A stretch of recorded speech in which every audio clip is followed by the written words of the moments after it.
What is up, guys? Intricate Explorer here today, and we're at a little place called Drift Creek. I almost forgot what it was. Drift Creek Falls, and this is yet another waterfall in Oregon. We've been just hitting so many waterfalls that I just assume that I'm gonna be shooting waterfalls for the rest of my life now. We're cheating about shooting as much as I'm shooting right now, which is currently 5 days a week, each in a different spot. Because all the spots just start to blend together into like one huge mess. So like a lot of times I'll be talking to Haley and I won't even remember like what we did like 2 days ago, because it's just like you're traveling so ridiculously much that like all these new experiences just blend into one. It's just like really weird psyche thing that goes on. This place is a little different though, because it's got a nice little drawbridge and you overlook the waterfall. It's like a whole like medieval kind of setup. So we're gonna head out and get a photo of it. Let's get started. You look so sad. You're all alone. You look so sad. I'm not gonna lie to you guys, I'm a little out of it today. I think it's because I came out of like a 9-hour editing session right before this, and my head is like still in computer mode, and I'm just like. So like I'm slowly transitioning out of that into the outdoor mode, and I'm hoping it kicks in like right when we get to the waterfall. It's like a little better like every step of it.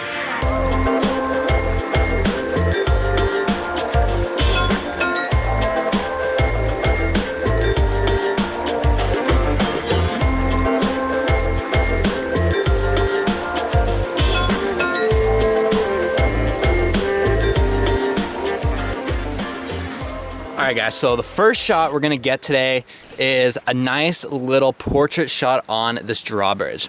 So I'm really liking the way these orange leaves are up here, leading into this just tree oblivion, this nice leading line going right to the middle.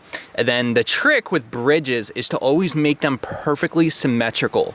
If it's even just a tiny bit off, it kind of ruins the whole image of the bridge. So I like to like make it almost perfect. I'll look for little points and make sure they line up on both sides perfectly. I'm gonna go stand in the middle with this red jacket I got on right now and probably just take like 30 shots and just take steps forward every single time. So then that way when I edit, I can pick out which one I like at the various different lengths, and it'll help save me time instead of having to run back and forth. So check this shot out.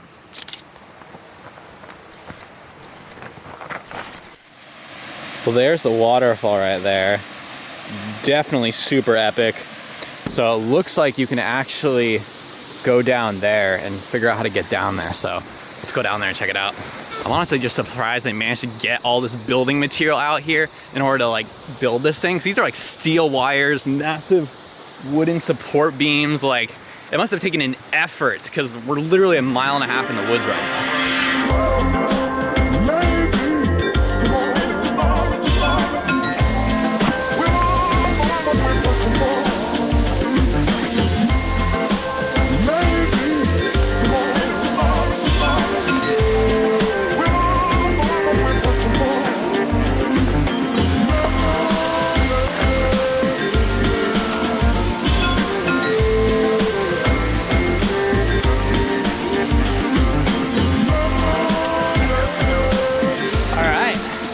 See if we can snag a shot of this baby. So one thing I've been doing lately is just not walking out with the tripod when I'm scoping out a shot.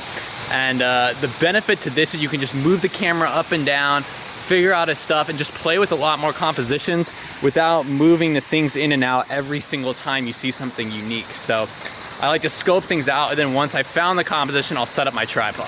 All right, y'all, so here's the shot that I have found that I like the best. Honestly, sometimes I come up with the names of shots before I even see it.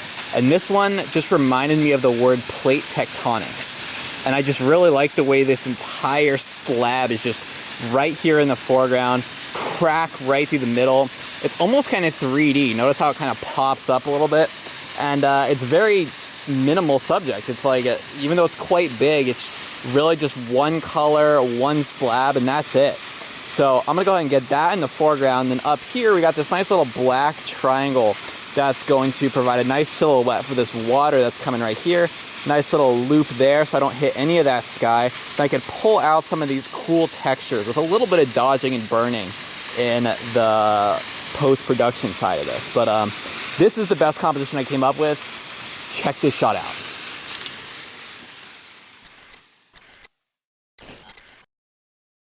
Sometimes I wonder why it's so hard to like nail my expectations of a place. It seems like 90% of the time I either show up and my expectations are way too low or they're way too high, but it's very rare that it's right in the middle of where I was expecting. I'm not sure why. All right, guys, we're gonna start heading back. We got a 1.5 mile walk through the woods, kind of in the dark. It's already getting pretty dark out and the sun just set, so it's gonna be an interesting walk back. Luckily, this trail is freaking huge. Like, look how wide that is. So I really don't think there's any way you could get lost on this trail unless you're a complete imbecile. Which the reviewers sound like they are. Everyone who reviewed this trail on Google Maps is like, this is the most strenuous trail. It's difficult. The drive up is insane. It's not at all. It's just when you get trails that are so crowded by the general public, you get a lot of those kind of comments. All right, guys, that's today's vlog. Thank you so much for watching. Have a great rest of your day, and I will see you very shortly. Peace. Maybe tomorrow, we'll all find what we're searching for.